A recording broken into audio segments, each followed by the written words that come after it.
가상화폐로 번 돈 어떻게 어디에다 써야 되는지 이게 젊으신 분들이 좀 많이 물어보고 보신 분이 있을까요? LTV까지 이제 주담대를 실행하고 시중 대출을 하더라도 추가 대출에 회수를 한다거나 네. 그런 제재는 아직까지는 지금 팔았는 주택을 예전에 취득할 때 네. 원천까지 네. 뭔가 찔리 생긴 본인 내피셜인 것 같긴 한데 그래서 말이 안 되는 행위고요. 네. 변질 상태라든지 아 진짜? 예, 아 예. 몰랐어요. 아 예. 진짜요? 뭐 잉크에 마름 뭐 이런 거 있잖아요. 예. 아 그래요? 예. 그러면 안 되겠네. 그럼 못하겠네. 네, 안녕하세요. 브릿지입니다. 오늘 브릿지의 주제는 자금 조달 계획서입니다.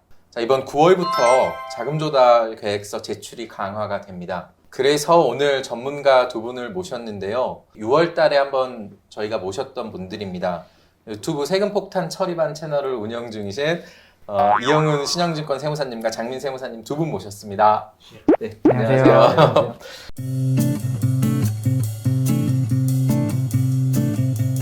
두 분 영상이 많은 분들이 보고 추가적으로 질문을 많이 남겨주셨어요. 영상에 달린 질문들을 좀 취합을 해서 오늘 좀 여쭤보겠습니다. 네. 예. 이번 9월부터 좀 강화가 되잖아요. 지난 6.17 대책 때 그렇죠. 강화하겠다고 했는데 네. 언제부터 강화되는 건지 어떻게 강화되는 건지 간단하게 좀 설명 부탁드릴게요.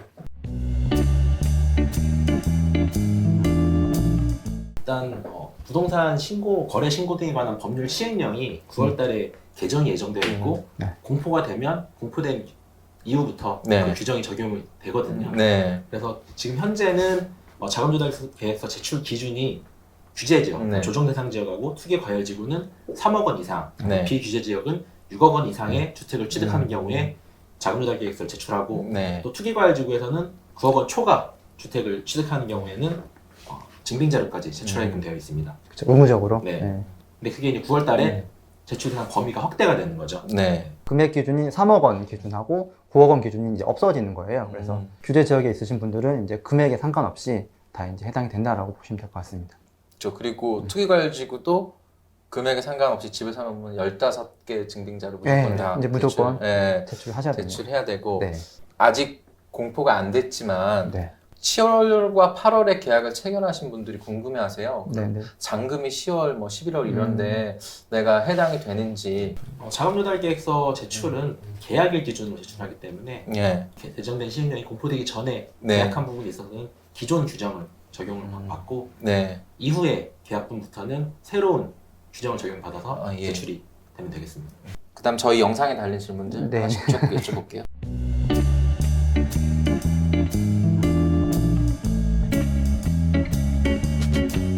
예, 아무래도 이 자금 조달 계획서는 단어 그대로 계획을 이제 제출하는 거거든요. 그래서 네. 각자의 다 사정에 따라서 뭐 잔금 치르거나 할 때는 이제 사정이 달라질 수 있는데 네. 뭐 아예 이제 계획하고 달라지면 안 되는 건 아니고요. 네. 그런 거 달라지는 거에 대한 합법적인 예. 뭐 사유가 있다고 하면 그런 것들이 소명이 된다고만 하면 네. 사실은 뭐 변동되어도 예. 무방하다고 생각하시면 될 것 같습니다. 분양 같은 경우는 네. 잔금까지 보통 네, 2년 정도의 그렇죠. 시간이 소요가 되기 때문에 그 안에 내가 이직을 해서 네. 연봉이 올라서 내가 대출을 계획했었는데 네. 대출 안 받아도 되는 네. 경우가 발생할 수 있는 거고 예. 그리고 난 전세를 하려고 했었는데 네. 내가 입주를 하는 경우도 발생할 네. 수 있는 거고 예. 이런 경우 때문에 계획이 바뀔 수는 있기 아. 때문에 그에 대해서 불법성만 없고 네. 정상적으로 증빙만 가능하다고 문제가 없거든요. 증빙을 해야 되나요? 이게 서류를 또 다시 제출을 해야 될 사실 수정된 사항에 대해서 제출할 의무는 없는데요. 법에는 명시가 되어 있지 않기 때문에 예. 의무는 없는데 추후에 과세 관청이라든지 지방자치단체 네. 서명 요구가 나오면 그때 판단을 이제 하면 되겠죠. 예. 네.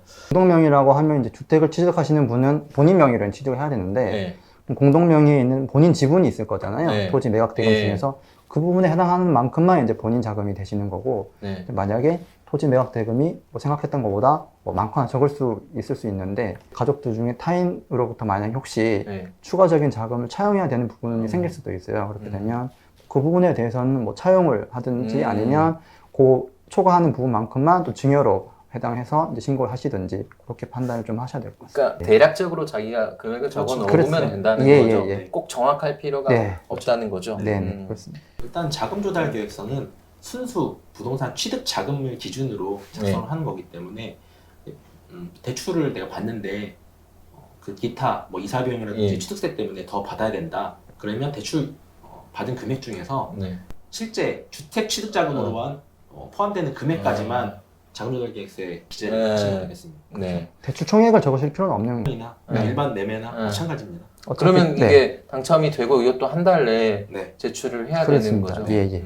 그러니까 이게 잔금까지 뭐 2년, 네. 뭐 3년 이렇게 걸려도 예. 본인이 계획을 해서 우선 제출을 하고 그렇습니다. 추후에 만약 소명을 하라고 하면 그때 가서 또 하면 되는 거고. 예. 돈이 있을까요? 혹시 모르니까 네. 그런 분들이 뭐 고가주택을 사신 네. 분들도 실제로 좀 있거든요. 그러니까 네. 그런 분들은 그럼 어떻게 적어야 할지. 사실 이게 애매한 부분이긴 한데 어쨌든 환전을 하게 되면 그 더군다나 이제 금융기관에 들어올 거잖아요. 네. 그러면 사실은 이게 원래는 이제 현금성 자산에 적으셔도 무방할 것 같고, 근데 사실은 이제 예금에 들어올 거기 때문에 결론적으로는 그 금융기관 예금에 적으시는 게 바람직해 보이고, 또 이게 내년 이제 10월부터 네. 이제 가상화폐 소득이 이제 과세가 되기 예. 때문에 그런 것들은 다 이제 신고가 들어가니까 예. 사실 그런 것들은 적법하게 이제 신고가 되는 금액이다 보니까 뭐 금융기관 예금에 어차피 이제 기재를 해야 될 것 같거든요. 예. 그래서 그렇게 생각을 하시면 될 것 같습니다. 알겠습니다. 자금 조달 계획서 단독 명의로 취득한 경우에는 본인 네. 한 장만 제출을 하시면 돼요. 네. 그래서 배우자한테 갔다가 다시 내가 돌려받는 부분은 네. 부부 사이에는 10년 동안 6억 증여재산 공제를 네. 받을 수 있기 때문에 이걸 활용을 해서 증여세 신고를 하고 받아오시면 되겠습니다. 그리고 증여로 기재를 하시면 되겠죠.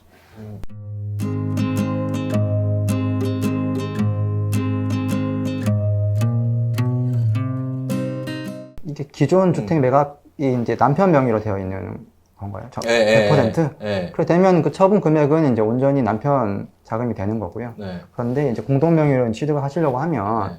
물론 그 와이프가 본인이 가지고 있는 자금 이외의 자금은 뭐 남편분이 좀 자금이 필요하니까 지금 그 부분은 증여로 봐야겠죠. 사실. 결이 다르긴 한데 네. 집을 살 때 요즘에 공동 명의로 하는 게 좋은지 아니면 개인 명의로 하는 게 좋은지 네. 물어보는 분들이 있어요. 세금 측면에서 뭐 어떻게 좀 조금 디테일하게 네. 말씀드리면 이게 보유세 중에서 재산세는 어차피 동일하기 때문에 네. 단독 명의나 공동 명의나 그건 전혀 무차별한데 이제 종부세 같은 경우에는 네.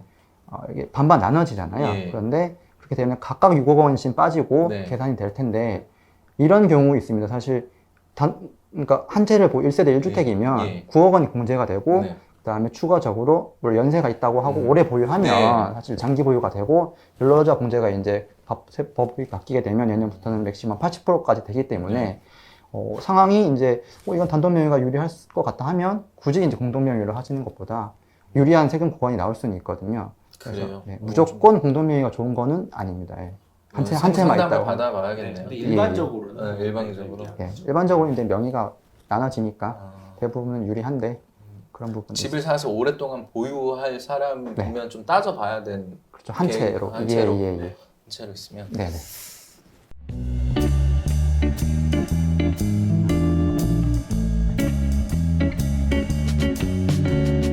첫 번째 좀 물음부터 답변을 드리면 이 부분은 LTV 한도 내에 신용대출이라고 하면 사실 문제가 없어요. 네. 근데 두 번째 물음, LTV를 뭐 초과해서 네. 신용대출을 받거나 LTV 안에서 주담대를 받고 또 예. 추가로 신용대출을 그렇죠. 받는 경우에는 그렇죠. 이런 경우에는 금융위원회 질의를 했을 때 네. 금융위원회에서는 LTV를 초과하는 신용대출은 네. 문제가 있다라는 예. 답변을 받았거든요. 네. 근데 현실은 또 그렇게 관리는 안 하고 있어요, 사실. 그래요. 네, 일반 금융기관에서는 네. 좀 조심스럽긴 한데 네. LTV까지 이제 주담대를 실행하고 신용대출을 하더라도 추가 대출을 회수를 한다거나 네. 그런 제재는 아직까지는 그러면은 초과해서 신용대출이 가능한 사람들이 있잖아요. 네. 그런 사람들 받을 때 대출 회수된 케이스는 아직까지 못 보신 건가요? 아직 회수된 케이스는 뭐 저는 아직 보지는 못했던 것 같습니다. 그래요. 네. 그 아니 국토부에 그때 저희 영상 댓글 보면 국토부에 좀 질의를 남겨놨다고 했는데 네. 답변은 어떻게 왔나요? 이게? 국토부에서도 그냥 원칙적인 답변을 네. 했어요. 뭐 원칙은 안 된다. 네. 원칙은 안 된다 네. 이렇게 네. 이렇게 근데 답변을. 대부분 보시면은 LTV, 그러니까 주담대 받기 전에 기존에 뭐 마이너스 통장이라든지 신용대출이 네, 있으신 보통. 분들이 뭐 많으시잖아요. 네. 그래서 뭐 자금 조달 계획서 실제 작성하시는 케이스를 보면 신용대출이 아예 없으신 분들보다 있으신 분들이 상당히 많거든요. 네. 그래서 그런 분들은 뭐 계속 말씀드리지만 원칙은 안 된다고 보고 있지만 현실로는 뭐 실제로 금융기관도 그렇고 아직 100% 명확한 가이드라인이 갖춰져는 있지 않은 걸로 알고 있어요. 그래서 이 부분은 조금 보완이 되지 않을까 싶습니다. 알겠습니다. 그러면은 이 부분도 저희도 한번 취재해보고 사실 9월 달부터 네. 요즘 지금 신용대출 마이너스 통장 이 부분이 좀 이슈가 예, 되고 예. 있잖아요. 말이 많습니다. 네, 말이 네. 많이 있어서 이 부분은 저희도 취재를 해서 바뀌는 부분이 있으면 추가로 좀 여러분께 알려드리겠습니다. 우리 자금조달기에서 제출 단계에서는 아직 실행이 안 됐기 때문에 그쵸. 이러한 경우에는 미제출 사유서라는 게 있어요. 네. 미제출 사유서를 제출하시고 실제 대출이 실행되면 그때 네. 대출 관련된 서류를 증빙자로 제출하시면 됩니다.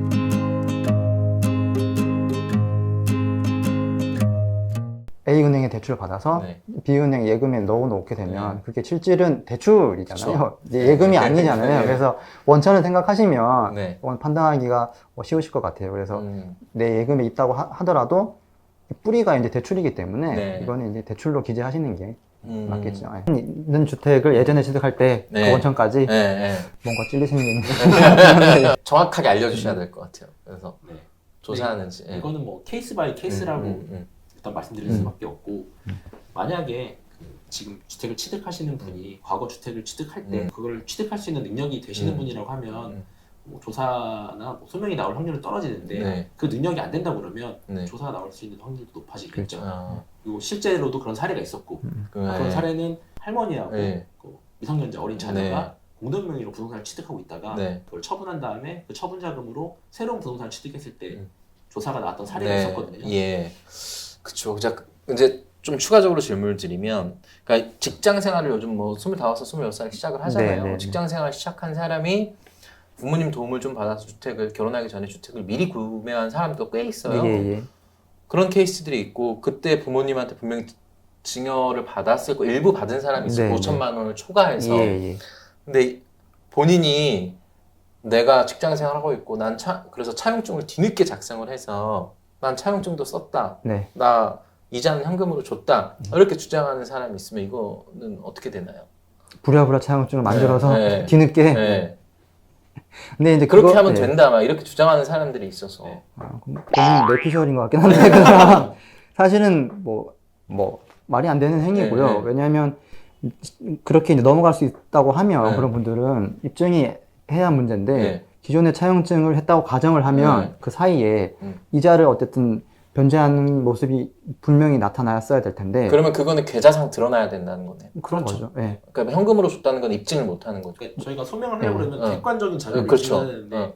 뭐 현찰로 드렸다 이런 거는 너무 주관적인 네. 주장이기 네. 때문에 네. 입증을 할 수가 없는 거죠. 그러니까 입증은 그분이 주장하시는 분이 입증을 해내야 되겠죠. 납세자가 이거는 예, 예. 입증을 해내야 되는 네, 부분이고 본인이 뭐 현금으로 줬다 이런 부분은 안 된다라는 거죠. 안 되죠. 차용증 부분도 지금 와서 소급해서 작성한다 이런 경우 제출을 하잖아요. 예. 그러면 문서 감정도 하거든요. 예. 시청에서. 예. 그래서 문서 감정하면 또 드러나는 거죠. 문서 감정을 어떻게 압니다. 알아요? 네. 그럼 뭐 이게 언제 작성했는지 네네 나와요. 그래요? 나와요. 네. 뭐 종이 이제 종이지? 변질 상태가 아 이제 진짜? 예, 아 예. 몰랐어요. 아 예. 진짜요? 네. 뭐 잉크에 마름 뭐 이런 거 있잖아요. 예. 그런 거까지 다. 실제로 아 네. 그래요? 예. 문서 그러면 안 되겠네. 그러면 안 되겠네. 아 알겠습니다. 나쁜 짓 이거 하면 안 꼭 되죠. 주의하셔야겠네요. 이거. 친구분 아니에요 친구분? 아 물어보더라고요 자꾸 이거 어떻게 해야 되는지.